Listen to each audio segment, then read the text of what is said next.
¿Qué tal? Buenos días. Dios está en este lugar. Es muy evidente. Hay un dulce mover del Señor hoy. A pesar de esta oración llena de fe y de energía de José Juan, creo que hay una combinación de algo muy fuerte que Dios quiere hacer, pero a través también de su caricia, de su amor. Queremos saludar a todos los que están en línea.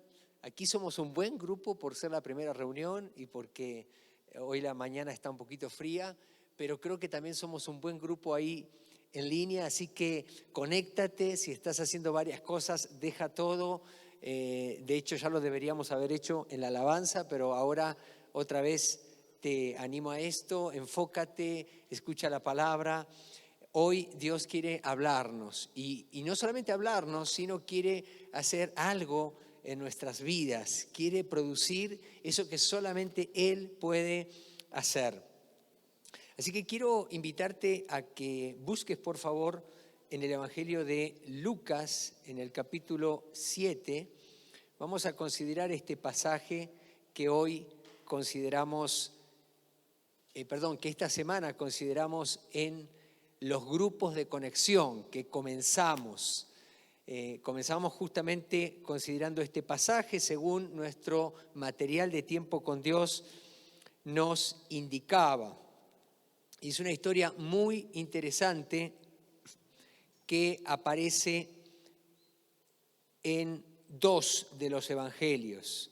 En el Evangelio de Lucas, que vamos a considerar, y en el Evangelio de Mateo. En la primera reunión vamos a tener una aproximación al texto y en la segunda una diferente. Así que, como siempre, les animo a escuchar y participar de ambos mensajes.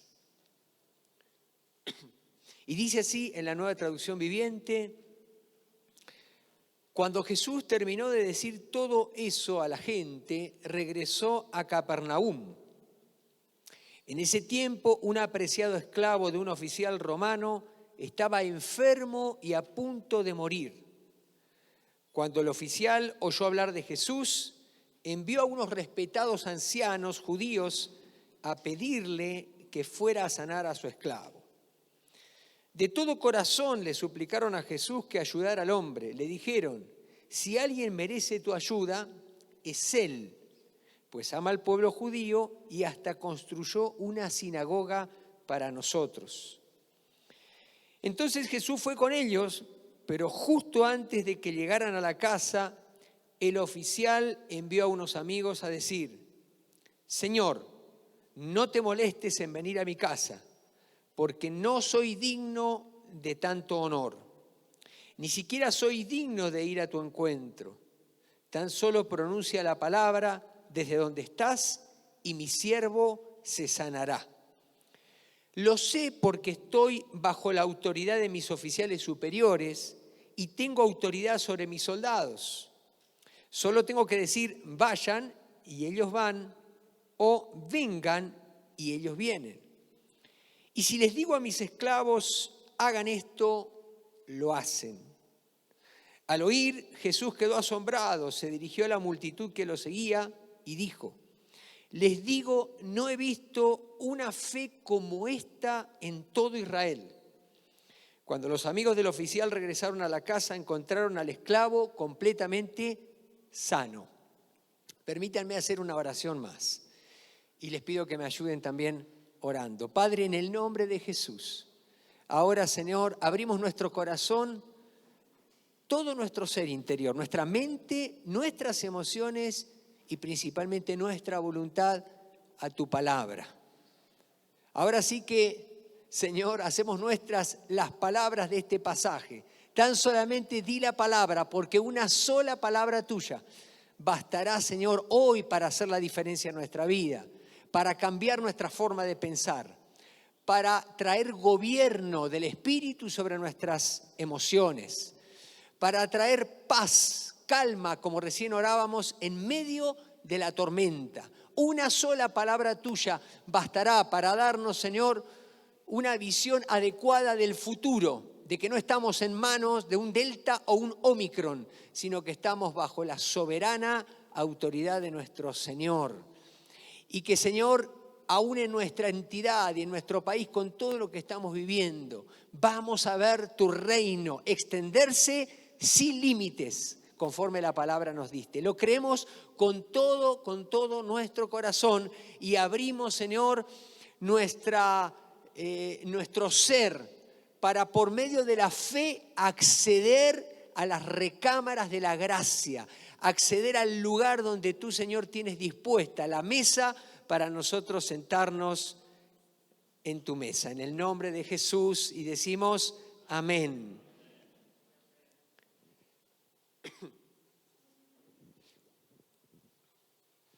Estamos hablando acerca de la gracia y siempre me llamó la atención cómo se relacionaban estas dos palabras, estos dos conceptos tan importantes en nuestra experiencia cristiana, la gracia y la fe. ¿Cómo era que se relacionaban? ¿Qué tiene que ver la gracia con la fe con la gracia? Así que me di a la tarea de leer en varias versiones algunos textos que quisiera pedirles que los apunten para luego ustedes no solamente leerlos en una versión, sino en varias, incluso leer todo el contexto. Romanos 4:16 dice así en la Nueva Traducción Viviente: así que la promesa se recibe por medio de la fe. Es un regalo inmerecido. Se está refiriendo a la promesa que Dios le hizo a Abraham y en Abraham a todo el nuevo Israel que somos nosotros, la iglesia. Gálatas capítulo 2, verso 19 al 21. Así que vivo en este cuerpo terrenal confiando en el Hijo de Dios, quien me amó y se entregó a sí mismo por mí. Yo no tomo la gracia de Dios como algo sin sentido. También de la Nueva Traducción Viviente, en la versión 60, dice: lo que ahora vivo en la carne, lo vivo en la fe del Hijo de Dios. Vemos cómo actúa la fe y la gracia juntos.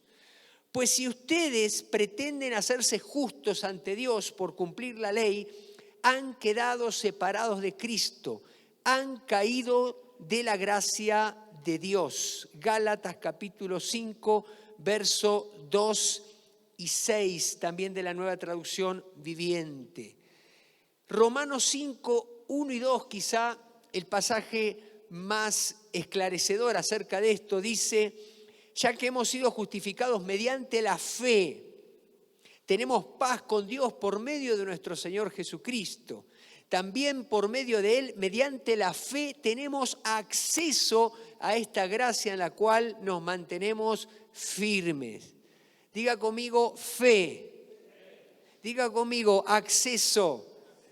La palabra en el idioma original para acceso en este pasaje es la palabra que se utiliza o que se utilizaba en la antigüedad para introducir a una persona a la presencia de la realeza.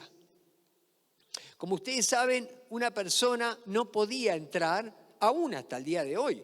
A nadie se le ocurriría entrar en el palacio de Birmingham, así se llama, en Inglaterra, y presentarse así de, ¿no es cierto?, como que no te va a ir muy bien.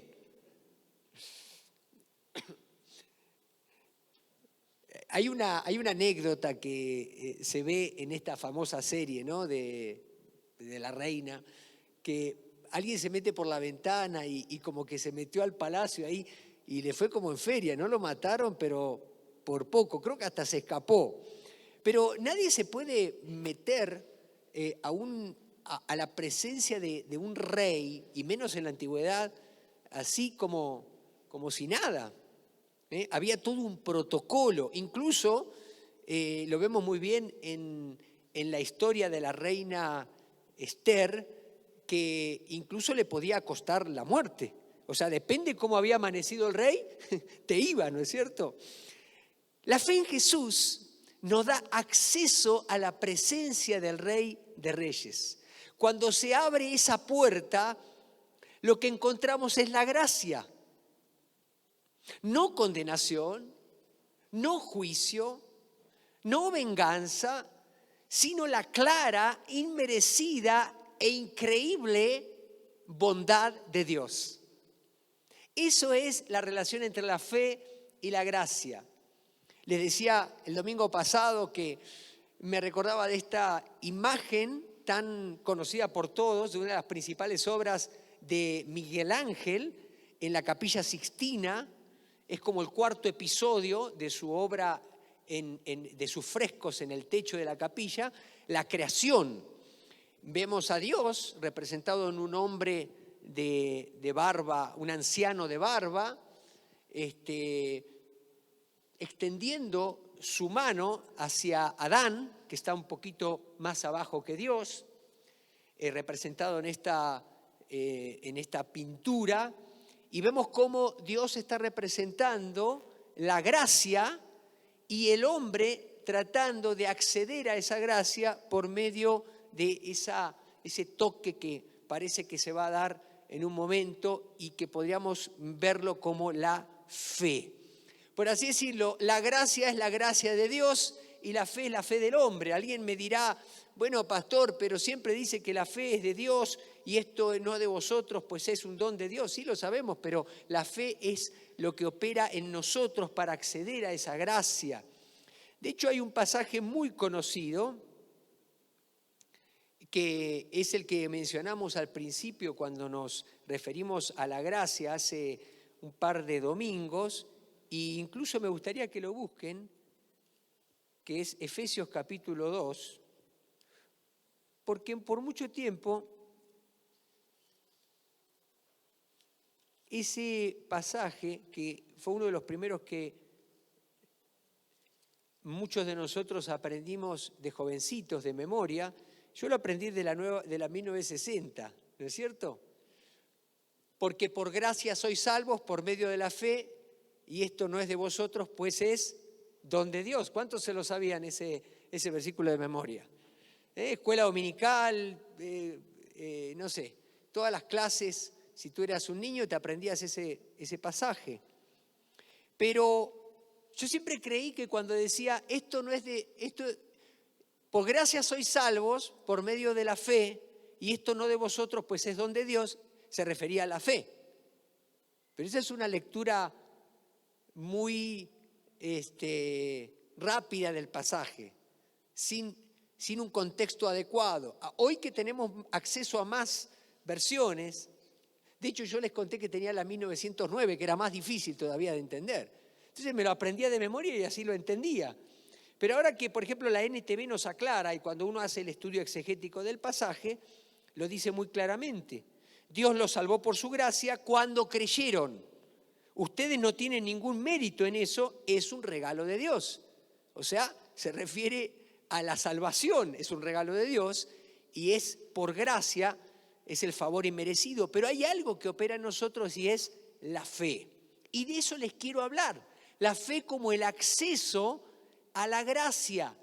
Y qué mejor ejemplo que el que consideramos esta semana y que acabamos de leer, la historia del centurión y su criado, o la sanidad del criado del centurión. Todo es fe en ese hombre, todo es fe, es impresionante. O sea, usted imagínese, no estamos hablando de un don nadie, estamos hablando de un centurión romano, un oficial del ejército más poderoso de entonces.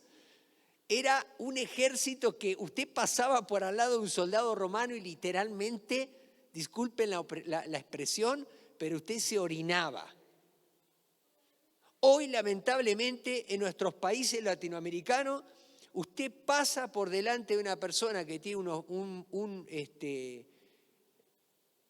uniforme que representa una fuerza armada y lo que menos le causa es respeto. Lamentablemente lo digo. Desde la policía municipal hasta hasta la guardia, bueno, pasando por la Guardia Nacional, lo que antes los federales, y hasta el ejército o la marina, lo que usted más, bueno, y es algo que, de paso les digo, nosotros como cristianos debemos ser los primeros en darle al oficial, sea un agente de tránsito o sea el comandante en jefe del ejército, que en este caso sería el presidente, pero no sé, el que le sigue, el del ejército, el de la marina y el de la aeronáutica, darle al uniforme, a lo que representa, porque de esa manera tú estás respetando tu país, tú estás honrando a Dios. Es por causa de lo que representa, y eso lo tenemos que hacer los cristianos.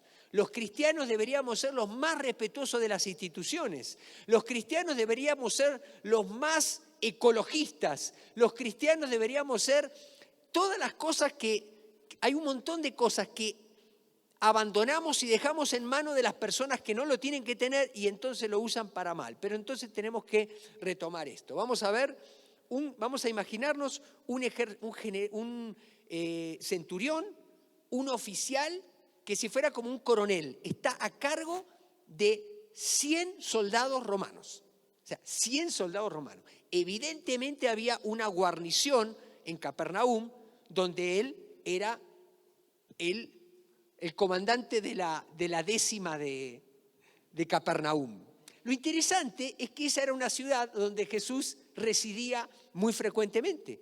O sea, era la ciudad donde Jesús paraba, donde Jesús se movía, donde la tomaba como un lugar de que iba y venía. Nosotros pensamos a veces que Jesús, porque como dijo, las zorras no tienen guarida y el Hijo de Dios no tiene dónde recostar la cabeza, entonces que Jesús siempre dormía bajo una piedra, que le iba a picar un alacrán, que bajo una roca, que andaba por ahí. No, por supuesto que había noches en las que pernoctaba, pero Jesús, como cualquiera de nosotros, tenía casa. Jesús pagaba impuestos, ¿sí o no?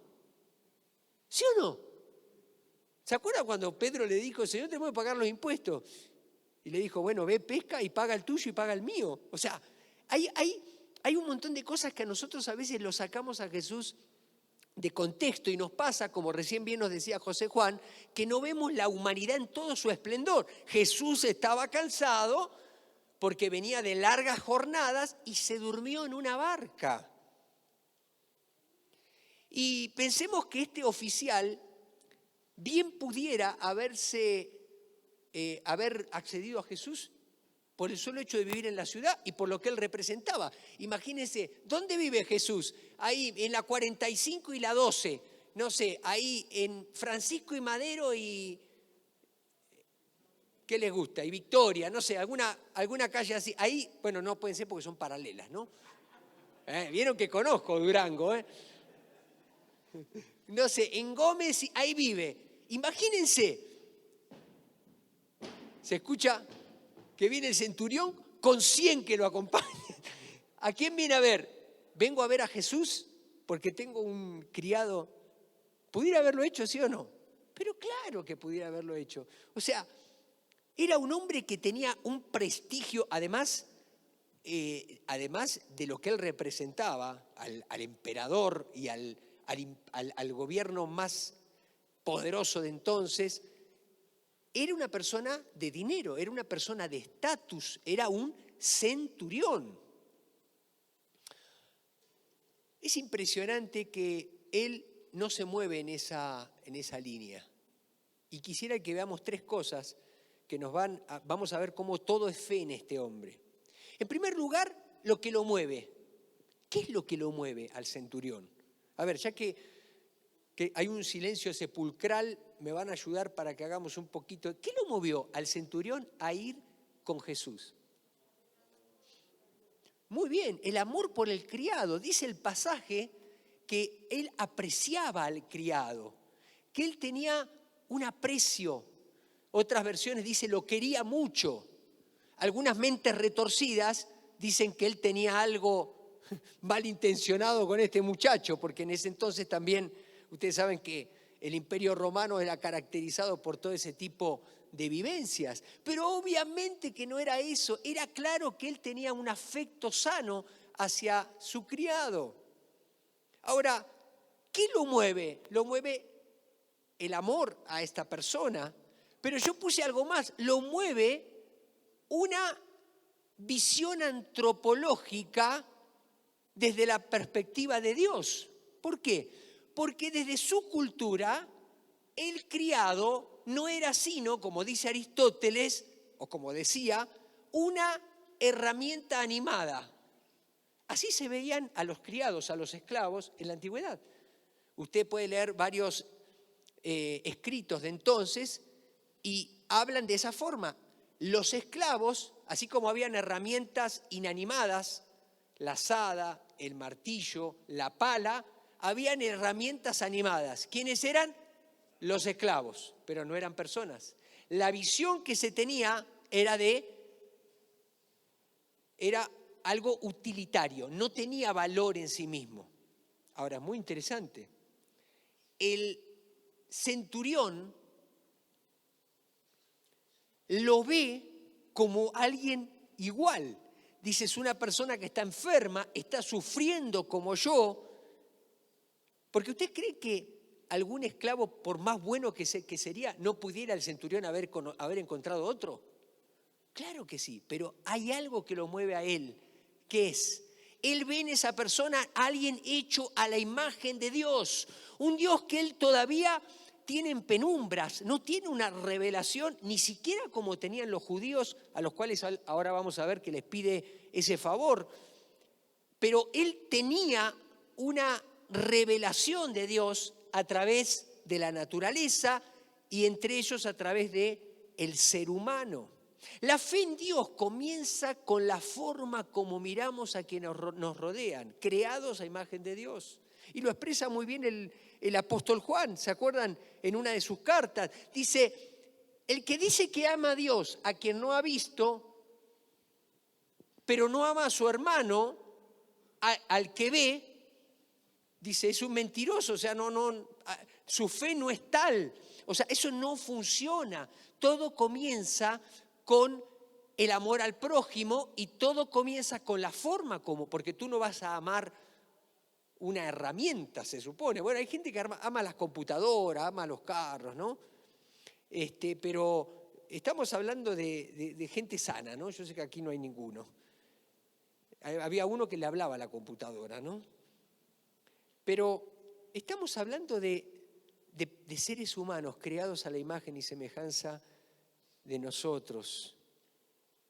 Cuando miramos a las personas como Dios las ve, es una expresión de fe que nos da acceso a su gracia. Lo voy a volver a decir. Cuando miramos a las personas como Dios las ve, dignas de nuestra atención, de nuestro servicio, de nuestro amor, esa es una expresión de fe genuina que nos da acceso a su gracia. Esto es lo que yo veo en este hombre. Todo es fe en él, todo. Porque luego la forma como se acerca a Jesús, ¿qué es lo primero que hace? A ver, ayúdenme. Va con los ancianos judíos. Ahora, cuando dice los ancianos judíos, probablemente varios de ellos eran miembros del Sanedrín. El Sanedrín, como ustedes saben, era un grupo de 72 de los principales ancianos que gobernaban todo lo que tenía que ver con la religión y con las costumbres y con la vida de los judíos, con la vida religiosa y social de Israel. ¿Pero qué creen? Era un órgano político. Es una gestión política la que hace el centurión. Me encanta, porque ahora que estamos aprendiendo tanto de esto, estamos viendo pasajes que antes como que no incluíamos esta variante, pero es una gestión política. Él vivía en la misma ciudad, como dijimos. Él era una persona con un estatus privilegiado, él podía entrar en cualquier lugar sin pedir permiso. ¿Qué hace? Él apela a sus contactos judíos, porque él, ya habíamos visto, que había colaborado, lo dice el pasaje, en la construcción de una sinagoga. Jesús era conocido como un rabí, como un maestro judío. Entonces el centurión dice, yo no me puedo acercar desde el mundo gentil, desde el mundo romano. Voy a enviar la conexión que tengo. Esa es una señal de fe, es una señal de inteligencia emocional, es una señal de respeto por las formas y de saber cómo uno manejarse. Les contaba en estos tiempos que estuvimos trabajando muy emocionados con Dios, ayudándonos a entender muchas cosas y a trabajar con los migrantes, entre los cuales aquí vemos una familia que ya se están integrando con nosotros. Y cómo aprendimos a trabajar en este sentido. Me acuerdo que estaba en una de las instituciones más importantes en relación a este tema y ya había ido y no me habían recibido. Y entonces Dios me dio inteligencia y le dije al padre Marco, el sacerdote, le dije, acompáñame. Y entonces me presenté con la secretaria y le dije, vengo a ver a fulano de tal, dígale que estamos el pastor y el padre. Luego me dejaron entrar. Inteligencia emocional. Y cuando llegamos, ¿no es cierto? Se abrieron las puertas en una dimensión que hasta ahora no lo habíamos visto. Entonces, hay que aprender a entender cómo Dios opera y hay que leer la forma como las puertas se nos van a abrir. Eso es una señal de fe también, no es de cualquier forma. Aún las credenciales del centurión, que había sido su contribución para la sinagoga, eran una expresión de su fe gentil. ¿Se acuerdan de Cornelio? Cuando Pedro lo va a visitar a Cornelio, ¿qué era lo que había subido delante de Dios de parte de Cornelio? Sus oraciones y sus limosnas. Hasta las limonas son bien. Gracias, Benito, porque me encanta cómo vamos interactuando entre todos los que participan. Cómo las limonas también son, o sea, ni una limosna pasa desapercibida a Dios. Y este Cornelio gentil, ahora uno diga, bueno, es que Cornelio accedió a la gracia de Dios por las obras. No, porque las obras son expresiones de una fe genuina. Por eso dice Santiago, la fe sin obras es muerta.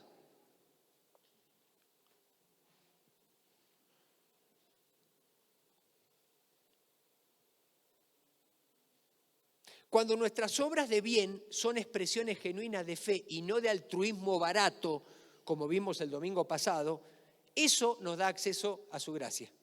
Hay gente que no conoce a Dios de la forma como nosotros lo conocemos, con la Escritura, conocemos los evangelios, tenemos una vida eclesial, nos relacionamos entre nosotros, etcétera, etcétera. Hay gente que todavía es parte de ese mundo que todavía no entiende, no conoce a la persona de Jesucristo y sin embargo tienen acciones que revelan a veces un comportamiento más adecuado al que debería haber en nosotros. Esas son también expresiones de fe. Claro, quizá a un Dios que todavía no lo conocen como nosotros en la revelación máxima en Cristo Jesús, pero son expresiones de fe. Nosotros también hemos recibido muchas veces ayuda material para la iglesia, para algunos proyectos de gente que no se congrega con nosotros, pero que cree y sabe que Dios está haciendo algo entre nosotros. En tercer lugar, está otra de las expresiones de fe, porque todo es fe en este hombre. Y miren, ¿por qué vuelvo al tema de la fe? Porque cuando termina todo lo que termina y antes de que el muchacho lo encontraran sano, Jesús se detiene, es decir, la acción del centurión arranca, o mejor dicho, despierta en el maestro tanta admiración que se para y les dice a todos, no he visto una fe así. Y nosotros sabemos que no son muchas las veces que nuestro Señor Jesucristo halaga o alaba el comportamiento de alguien. Lo que Él está alabando, Jesús, es la fe de este centurión. Por eso estamos considerando la fe del centurión, porque los que deberían tener fe, los ancianos judíos, ¿sí?, que hoy pudiéramos ser los líderes de la iglesia, muchas veces tenemos un comportamiento más lejano de la fe del que debemos tener y por eso nos pone como muestra la fe del centurión. Y lo tercero es impresionante. La embajada de los amigos. Yo me imaginé esa escena, dije, ¿por qué envió a los amigos? ¿Por qué no los envió primero? A ver, alguien que me diga, ¿por qué no envió primero a los amigos y envió a los judíos, a los ancianos judíos?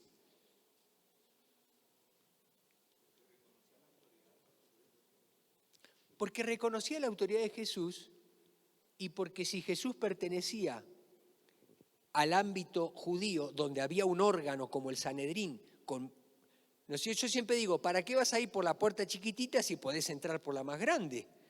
Si tú tienes un contacto directo a ese nivel, entonces, ¿qué hizo el centurión? El centurión operó con una mentalidad sana políticamente hablando. Dijo, me voy a ir con los que puedan tener más influencia.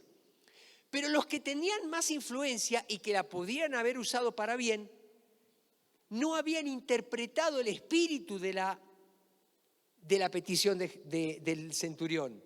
Y estaban haciendo una gestión incorrecta, porque en el camino ellos elaboraron una gestión en base a su propia cosmovisión de lo que estaba sucediendo y que dijeron, ahora vamos a sacar ventaja.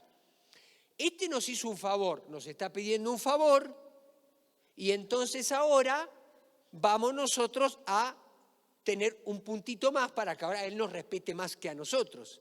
Esa es la forma como se maneja el mundo, la cadena de favores, la meritocracia. Por eso llegan con Jesús y ¿qué le dicen?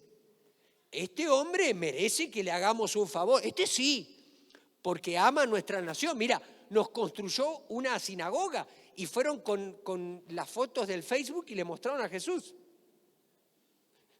Mira, acá está la sinagoga. Y salió la mejor sinagoga de todo Palestina. Salimos en el premio de la sinagoga del año. Y él escucha, puso granito, mármol, el lavatorio impresionante, la cortina ¿no es cierto? Bueno, ya me fui con el templo, ¿no? Pero algunos me están mirando así. Sabemos que la sinagoga era donde se enseñaba, ¿no?, la palabra, pero ellos iban con la... ¿Por qué? Porque a ellos no los movió, como al centurión, el amor por el muchacho. A ellos los movió la ventaja que podían sacar del asunto. Y ahora que estamos trabajando junto con Iniciativa Ciudadana y todo, nos llamaba la atención que nos advertían de que tuviéramos mucho cuidado en este programa de Adopta un Diputado a realmente acercarnos a la persona antes que al cargo, ¿no? Y nunca jamás utilizar la relación para un beneficio propio. Nosotros estamos en pro del reino, nosotros queremos el bien de nuestras ciudades, de nuestros estados y del país. Sin embargo, aunque usted no lo cree, hay gente que lo único que piensa cuando se acerca a alguien, incluyendo a Dios, porque la forma de manejarse, la idiosincrasia política tiene que ver con esto, sacar ventaja, el amiguismo, el compadrazgo, nos pasa en todo, miren. Yo les conté un día, fui a la vacunación que me tocaba, ¿no? Y entonces, digo, no sé estos días, pero bueno, hay algunos días que casi que llega hasta mi casa la cola, ¿no? La fila, no tanto, pero ese día había una fila enorme. Entonces yo voy y me puse donde me correspondía. Y una hermana de la congregación, pero de súper buena voluntad, porque hasta yo hubiera hecho lo mismo, yo creo, me dice, pastor, véngase acá donde estoy yo. Y no tiene nada de malo, o sea, si alguna vez lo hiciste no tiene nada de malo, pero yo no me sentía cómodo, o sea, hay gente que está bajo el sol, hay gente que está ahí, ese día de hecho estaba lloviendo, hay gente mayor, y yo digo, a ver, solamente yo no me siento cómodo, pero además lo que yo represento, imagínense el pastor ahí colándose, metiéndose, ¿no es cierto? Y tantas veces, y otras veces también accedí, a veces de manera ingenua, a veces intencionalmente, y uno se siente que no está haciendo bien las cosas. No son las cosas así. No es cierto, acá a veces hasta a la mala, ¿no? nos para un tránsito o quien sea, o alguien, y usted sabe quién soy yo, ¿sí? Como sacar nuestras credenciales para ver a ver si ahí hay una falta de respeto, hay un mal entendimiento de lo que representa la persona. Y eso fue lo que pasó con los judíos, los ancianos. Ellos van y van a hacer la gestión y gestión frustrada, mal. Viene Jesús, viene con ellos, porque Jesús percibía por el Espíritu que él tenía que acceder a esta petición. No lo hizo movido por la meritocracia a la que aludían los judíos. Lo hizo movido porque él discierne en el Espíritu, como nosotros tenemos que discernir. Y entonces yo me imagino al centurión que estaba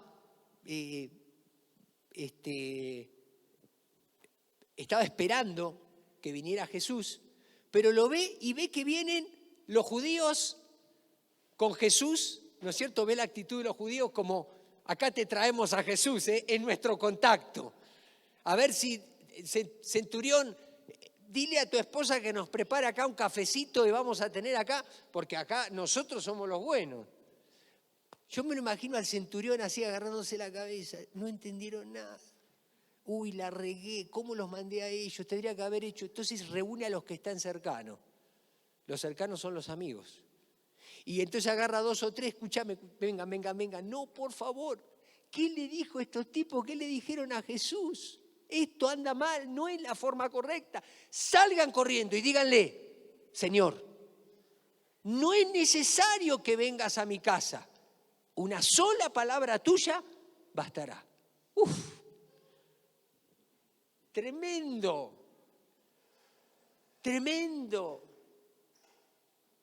Les pide una gestión inmediata que interprete el espíritu de la petición y ahí revela su carácter humilde, que los judíos ancianos no habían podido interpretar.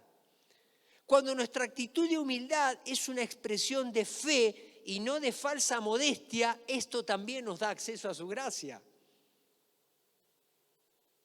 Hay algunos que, es que yo soy humilde, ay, no, ahí no, me voy hasta el final. No, sentate acá, que me ayudás porque te veo. No, yo al final para que no me vean. No estás ayudando.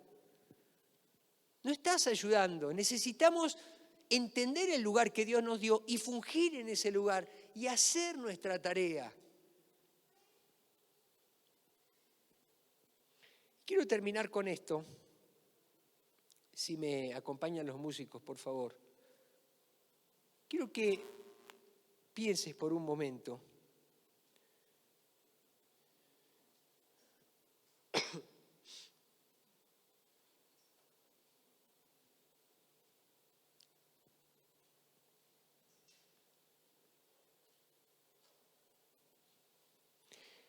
Quiero que pienses por un momento si realmente has entendido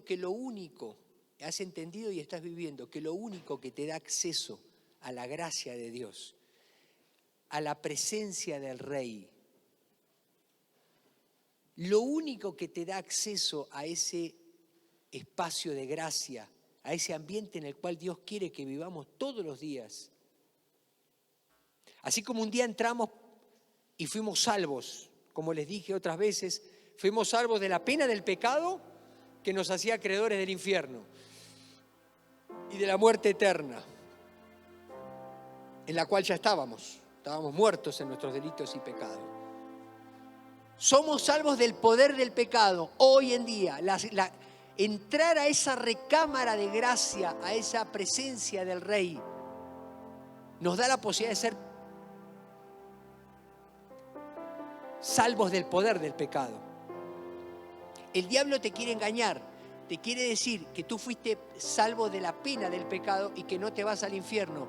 Pero mientras vayas al cielo, tu vida en esta tierra va a ser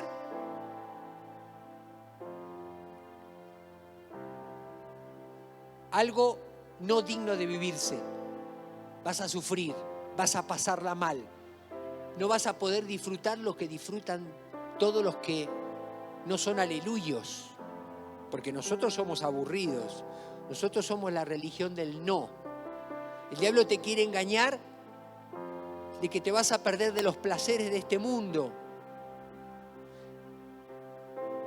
Y te quiere engañar de que en esos pecados en los cuales ya estás atado y no puedes salir y estás sufriendo, de que mejor no hagas nada porque así va a ser tu vida. Porque Jesús te salvó de la pena del pecado, pero no te puede salvar del poder.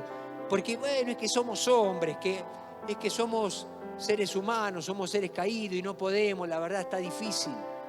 Un día nos va a salvar de la presencia del pecado. Isaías dice, ya no habrá muerte, no habrá dolor, no habrá todo lo que trae el pecado. Pero mientras tanto, queridos, tú dile al diablo, esa es la forma de relacionarnos con él, que tú entendiste que la vida es guerra.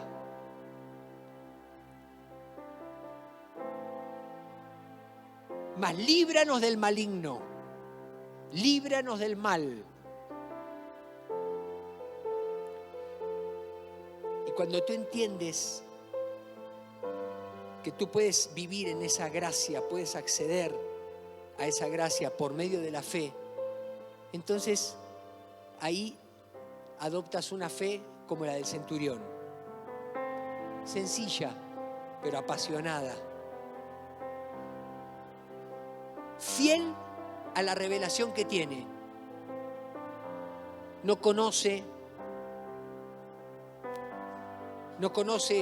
a Jesucristo todavía como el Salvador, pero él sabe que en el criado hay un ser humano, no una herramienta.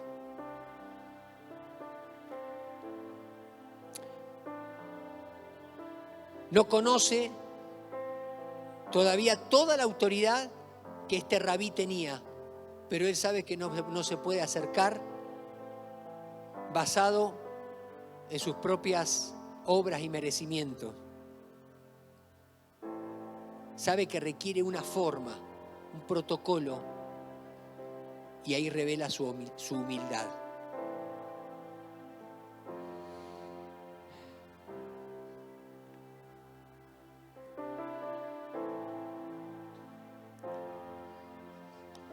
Si en esta mañana todavía no has accedido a su gracia, a ese lugar donde no te condena, donde no te enjuicia, donde no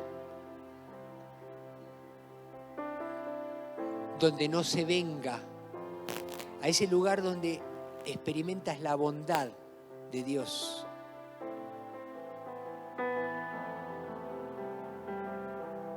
Si todavía no lo has hecho, yo te invito a que hoy lo hagas. Cerremos todos nuestros ojos. Sea en este lugar o sea en línea, si todavía no recibiste a Jesucristo como el Salvador, como aquel que murió en la cruz en nuestro lugar que merecíamos y que vino a salvarnos de la muerte eterna y que nos salva de nuestros pecados, hoy te invito a que hagas una sencilla pero sentida oración. Y si estás conmigo aquí o en línea, con todos los que estamos presentes, hagámosla en voz alta, por favor. Querido Dios, me acerco a ti con humildad, como el centurión. Reconozco que soy pecador y que te necesito. Creo que moriste en la cruz para darme vida. Recibo esa vida abundante y te reconozco como mi Señor y te acepto como mi único Salvador. En tu nombre. Amén. Si hiciste esta oración con todo tu corazón por primera vez, háznoslo saber, por favor, sea a través de los medios virtuales, a través del WhatsApp de la iglesia, el 618-134-3232.